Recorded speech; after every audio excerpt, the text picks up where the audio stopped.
I want to discuss about English grammar of present indefinite tense. So the viewers, every students and most of students of village and rural area are not able to discuss about English. So at present, I want to discuss about English grammar of present indefinite tense. So সুদর্শক আমরা মূল আলোচনা যাই। আজকে আলোচনার টপিকটা হচ্ছে present indefinite tense.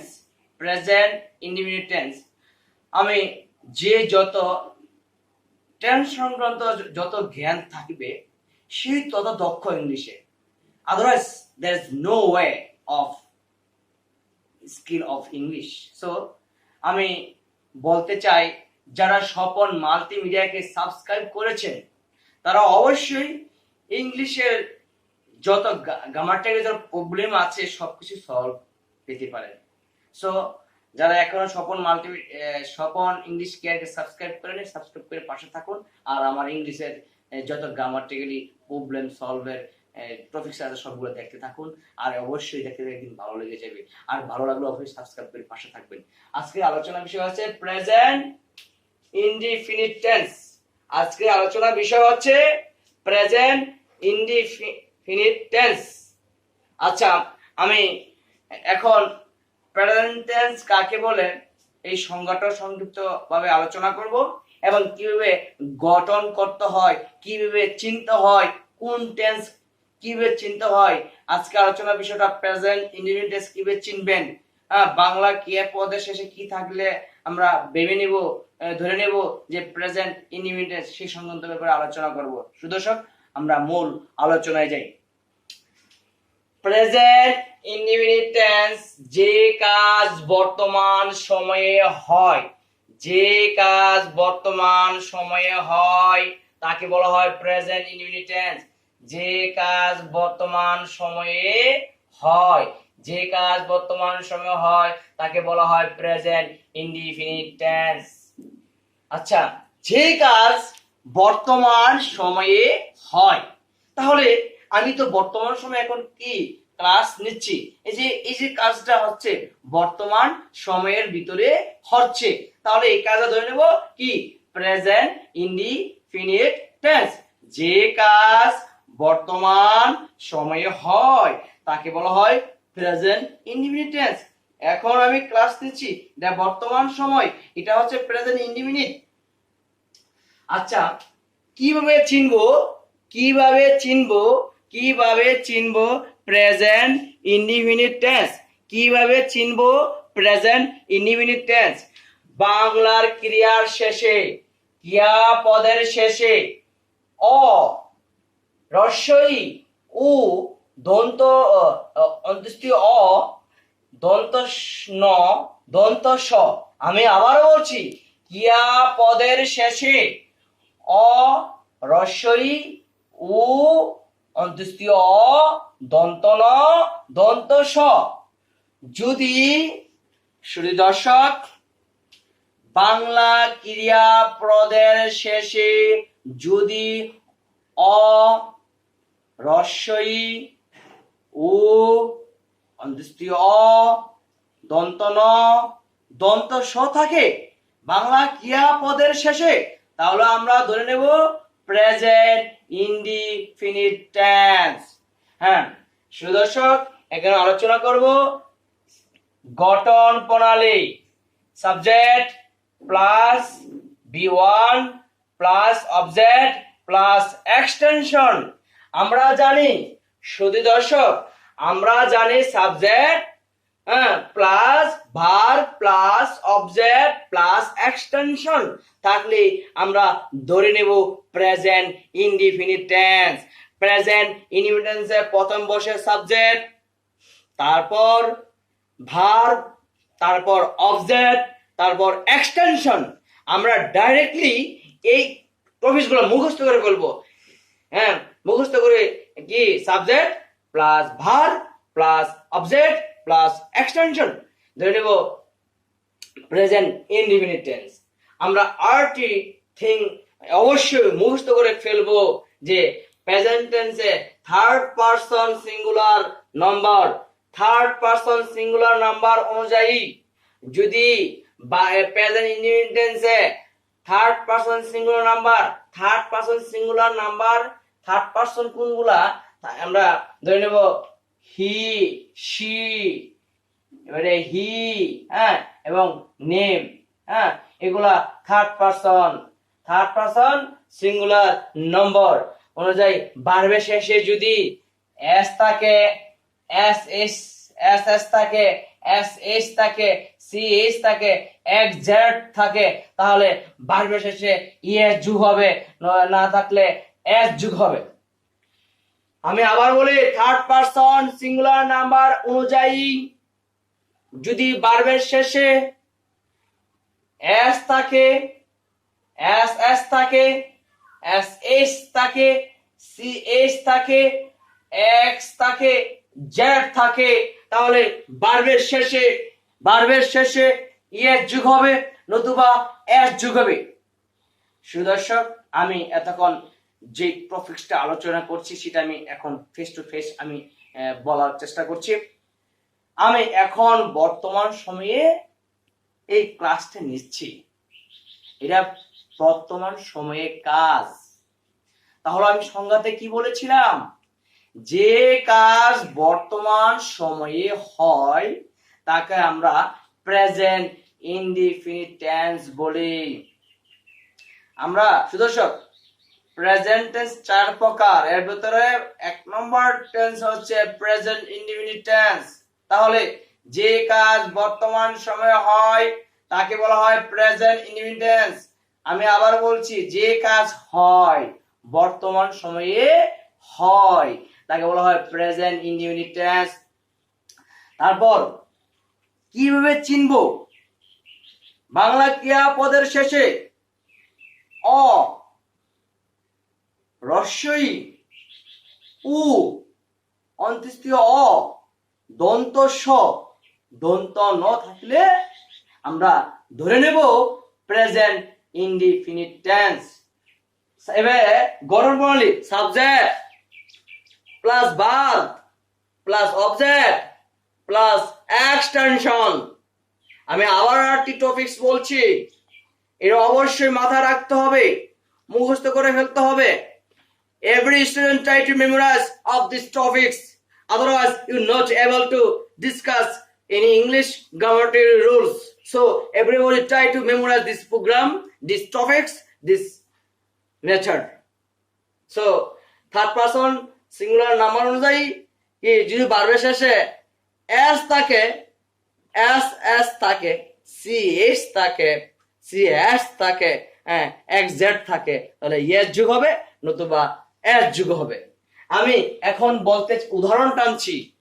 সুদর্শক, এখন উদাহরণগুলা ঠিক মাথায় সেট আপ করে নিতে হবে, মেমোরাইজ করে নিতে হবে। No way discuss any English topics. So every students,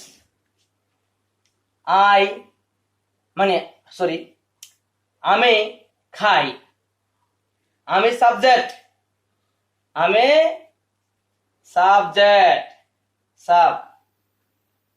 আমি খাই, তো খাই ভার্ব, তো সাবজেক্ট প্লাস V1, তো আই ইট, আমি খাই।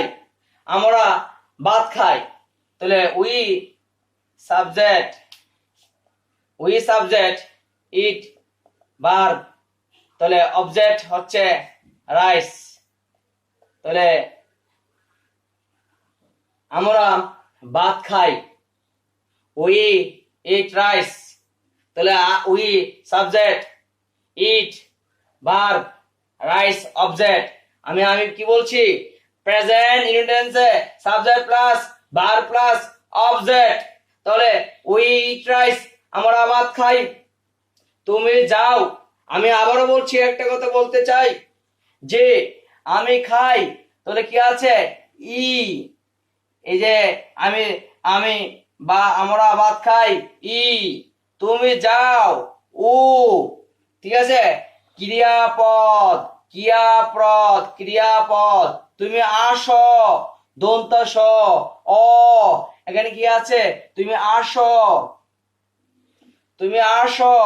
অ, সে করে, সে করে। তাহলে আমি আটটা অপশন পেয়েছি। এ থাকলে হবে, এ থাকলে হবে কি? Present indefinite tense. তিনি করেন, এন দন্ত ন। তুই করিস, দন্ত স। ন, এনে এ আছে, এ। তাহলে সে ধৌত করে, এনে আছে এ। তাহলে ক্রিয়াপদের শেষে, ক্রিয়াপদের শেষে এ দন্ত স, এ, অ, উ, ই থাকলে কি হবে? Present indefinite tense. আমি বলেছিলাম ক্রিয়াপদের শেষে অন্ত্যেষ্টিয় এ, অ, দন্ত স, দন্ত ন থাকলে তাহলে কি হবে? Present indefinite tense. আমরা আলোচনা চাই, তোমরা আসো। আমরা লাস্টে ক্রিয়াপদের শেষে কি পাই? অ। তাহলে ইউ কাম, তুমি আসো। তিনি করে, মানে কি পাই? করে, এ পাই। তাহলে এ থাকলে প্রেজেন্ট ইনডিফিনিট টেন্স। তিনি করে, সে করে। তাহলে হি ডাজ। তাহলে আমরা কি বলেছিলাম? সরি, এখানে একটা টপিকস দেওয়ার বাকি রয়েছে। উ থাকলে, উ থাকলে কি হবে? ইয়ের যুগ হবে। উ থাকলে ইয়ের যুগ হবে। তাহলে আমরা কি পাইছি এখানে? উ। যদি থার্ড পারসন সিঙ্গুলার নাম্বার, এটা থার্ড পারসন সিঙ্গুলার নাম্বার। এই সাবজেক্টটা হচ্ছে থার্ড পারসন সিঙ্গুলার নাম্বার। তাহলে হি থাকলে কি যুগ হবে? He third person singular number. ভার্বের শেষে কি আছে? ও আছে। তাহলে ও থাকলে ইয়েস যুগ হবে, ইয়েস যুগ হবে। থার্ড পারসন সিঙ্গুলার নাম্বার অনুযায়ী ভার্বের শেষে যদি থার্ড পারসন সিঙ্গুলার নাম্বার সময় যদি ভার্বের শেষে উ থাকে, এস থাকে, এস এস থাকে, এস এস থাকে, সি এস থাকে, এক্স থাকে, জেড থাকে, তাহলে ই হ্যাজ যুগ হবে। তাহারা খেলে। আমরা ভার্বের শেষে কি পাইছি? ক্রিয়াপদের শেষে, ক্রিয়াপদের শেষে আমরা পেয়েছি এ। তাহারা খেলে, তারা খেলে, এ। দে প্লে, তারা খেলে। They play, subject plus verb, subject plus কি? V one. তুই করিস, তাহলে দন্ত স, দন্ত স থাকলে কি হবে? Present indefinite tense. You do. আমি বলতে চাই এইটা হচ্ছে থার্ড পারসন সিঙ্গুলার নাম্বার না, তাই ভার্বের শেষে ইয়েস যুগ হয় নাই। সে ধৌত করে, সে ধৌত করে। হি ওয়াশেস, হি ওয়াশেস। তাহলে ওয়াশ, আমরা ভার্বের শেষে কি হয়েছি? এস এইচ, এস এস, তাই ইয়েস যুগ হয়েছে। এই হিটা হচ্ছে থার্ড পারসন সিঙ্গুলার নাম্বার। হি হচ্ছে থার্ড পারসন সিঙ্গুলার নাম্বার। হি হচ্ছে থার্ড পারসন সিঙ্গুলার নাম্বার। তাই তাই ভার্বের শেষে কি আছে? এস এইচ, তাই ইয়েস যুগ হয়েছে।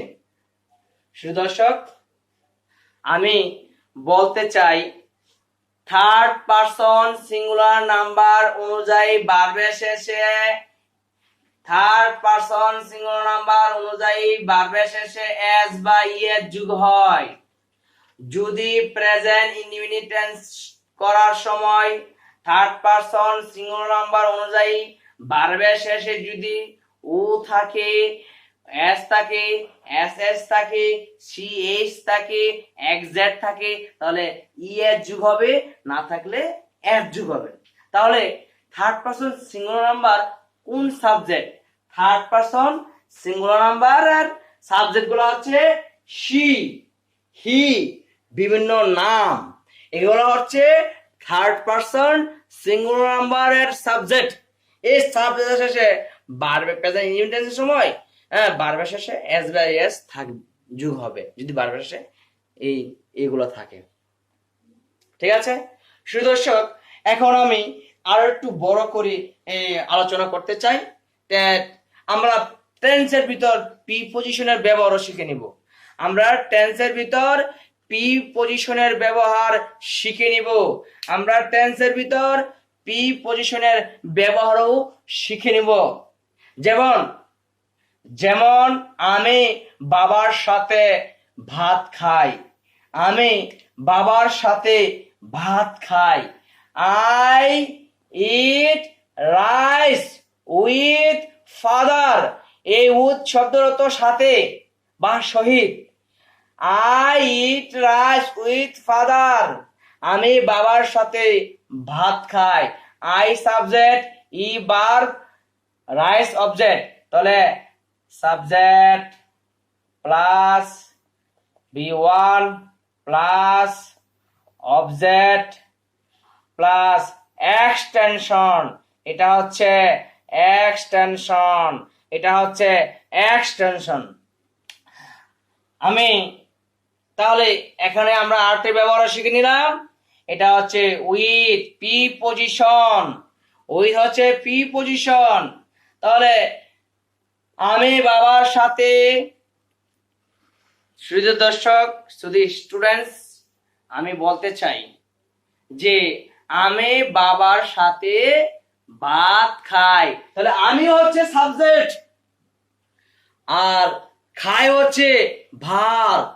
তাহলে ক্রিয়াপদ আমরা জানি ক্রিয়াপদ বাক্যের শেষে থাকে, বাক্যের শুরুতে থাকে সাবজেক্ট আর ক্রিয়াপদ থাকে বাক্যের শেষে। তো শেষে আমরা কি পেয়েছি? শেষে পেয়েছি খাই। তাহলে ক্রিয়াপদ খাই ই। তাহলে ই হচ্ছে কি প্রেজেন্ট টেন্সের লক্ষণ। হ্রস্ব ই থাকলে প্রেজেন্ট টেন্স, বাক্যের শুরুতে থাকে সাবজেক্ট, বাক্যের শেষে থাকে ক্রিয়াপদ থাকে বাক্যের শেষে। তাহলে আমরা খাই ই। হ্রস্ব ই থাকলে প্রেজেন্ট ইনডিফিনিট টেন্স। সো তাহলে আমরা গঠন করে আই ইট রাইস। আমি ভাত খাই। তাহলে subject plus verb 1 plus object plus extension. I eat rice with father. আমি বাবার সাথে ভাত খাই। আমরা মার কাছে যাই। তাহলে আমরা সাবজেক্ট যাই বি1, এটা হচ্ছে এক্সটেনশন। তাহলে উই গো, আমরা যাই। তাহলে আমরা যাই এই হ্রস্ব ই থাকলে প্রেজেন্ট টেন্স। তাহলে we go to mother. We go to mother, আমরা মার কাছে যাই। Thank you every student, listen to me. Every student listen to me. আমি আলোচনা করছি, যদি এর ভিতরে যদি কোনো প্রবলেমস ফেস করেন অবশ্যই কমেন্টের মাধ্যমে আমাকে জানাবেন। আর কয়েকটি সেন্টেন্স আছে আলোচনা করে দেখি কি করা যায়। হ্যাঁ, সে হাত দিয়ে কাপড়গুলো ধৌত করে। তাহলে ইয়া ক্রিয়াপদ সাবজেক্ট। তাহলে বাক্যের শুরুতে থাকে সাবজেক্ট, বাক্যের শেষে থাকে ক্রিয়াপদ। তাহলে প্রথম বসাবো সাবজেক্ট, সাবজেক্ট প্লাস বি1। তাহলে সে কাপড় ধৌত করে। তাহলে আমরা জানি হি ওয়াশ, সে ধৌত করে। এটা কোন টেন্স? এটা হচ্ছে present indefinite tense. Present indefinite টেন্সে ভার্বের শেষে যদি এস এস থাকে, সাবজেক্টটা হচ্ছে থার্ড পারসন সিঙ্গুলার নাম্বার। সাবজেক্টটা হচ্ছে থার্ড পারসন সিঙ্গুলার নাম্বার। শেষে ভার্বের শেষে যদি এস এস থাকে তাহলে ইয়ে যোগ হবে। সো তাই যোগ করেছি। হি ওয়াশেস ক্লোথস। সে কাপড়গুলো ধৌত করে উইথ হ্যান্ডস, সে হাত দিয়ে কাপড় ধৌত করে। হি বা শি ওয়াশেস ক্লোথস, সে কাপড়গুলো ধৌত করে উইথ হ্যান্ডস, সে হাত দিয়ে কাপড় ধৌত করে। তাহারা মাঠে ফুটবল খেলে, তাহলে তাহারা সাবজেক্ট, খেলা, খেলে হচ্ছে ভার্ব। তাহারা সাবজেক্ট B1 বি, আর এটা হচ্ছে মাঠে, এটা হচ্ছে অবজেক্ট, এটা হচ্ছে এক্সটেনশন। তাহলে they play football in the field, তারা খেলে, এ থাকলে present indefinite tense, they play football in the field. তিনি আমার সাথে বাজারে যা, এই যাটা হচ্ছে B1, তিনি হচ্ছে সাবজেক্ট। তাহলে হি বা শি গোজ, গো হচ্ছে যাওয়া, তাহলে B1 সরি এটা হবে সাবজেক্ট, B1, এটা হচ্ছে অবজেক্ট, আর এটা হচ্ছে এক্সটেনশন। সুপ্রিয় দর্শক, তিনি আমার সাথে বাজারে যা, বাক্যের শুরুতে থাকে সাবজেক্ট, বাক্যের শেষে থাকে ক্রিয়াপদ। তাহলে হি বা শি গোজ হচ্ছে কেন, ইয়ের যুগ হয়েছে কেন, ইয়ের যুগ হয়েছে ও এর জন্য। ও থাকলে ইএস যুগ হয়, ও থাকলে ভার্বের শেষে থার্ড পারসন সিঙ্গুলার নাম্বার, ভার্বের শেষে ইএস যুগ হয়। তাহলে হি বা she goes to market with me, with preposition, with me, আমার সাথে সে বাজারে যা। তিনি আমার সাথে কাজ করেন, এই দন্ত ন থাকলে প্রেজেন্ট ইনডিফিনিট টেন্স হয়। এটা হচ্ছে B1 ক্রিয়াপদ, এটা হচ্ছে সাবজেক্ট, এটা হচ্ছে আমার সাথে। তাহলে হি বা শি ওয়ার্কস, এই যে work third person singular number অনুযায়ী ভার্ব অ্যাজ ওয়েল অ্যাজ, যে এস যুগ হয়েছে কেন, এ ওয়ার্কের শেষে এ থার্ড পারসন সিঙ্গুলার নাম্বার সাবজেক্টের পর ভার্ব, এ ভার্বে কোনো এস সি এস এক্সাক্ট নেই, উ নেই, এস নেই, তাই এস যুগ হয়েছে। উইথ মি, আমার সাথে সে কাজ করে, তিনি আমার সাথে কাজ করেন। হি ওয়ার্কস উইথ মি, সে আমার সাথে কাজ করে। শুধু দর্শক, আমি আলোচনা করার চেষ্টা করেছি। যদি আলোচনা ভালো লেগে থাকে অবশ্যই আমার চ্যানেলকে সাবস্ক্রাইব করে পাশে থাকবেন। স্বপন ইংলিশ কেয়ারের পক্ষ থেকে সবাই জানাচ্ছি কংগ্রেচুলেশনস। আমি প্রতি সাপ্তাহিক এই আলোচনার টপিকস দেওয়ার চেষ্টা করব। যারা স্বপন মাল্টিমিডিয়া, স্বপন ইংলিশ কেয়ারকে যারা সাবস্ক্রাইব করেছেন তাকে জানাচ্ছি আবারও কংগ্রেচুলেশনস। আমার আলোচনার ভিতরে যদি কোনো ভুল ত্রুটি থেকে থাকে অবশ্যই আমাকে কমেন্টের মধ্যে জানাবেন, অবশ্যই আমাকে কমেন্টের মধ্যে বলবেন কোন টপিকসটা নিয়ে আলোচনা করবো, আমি সেই টপিকসটা আলোচনার চেষ্টা করব। ধন্যবাদ সবাইকে, স্বপন ইংলিশ কেয়ারের সাথে থাকার জন্য ধন্যবাদ সবাইকে, থ্যাংক ইউ। জি।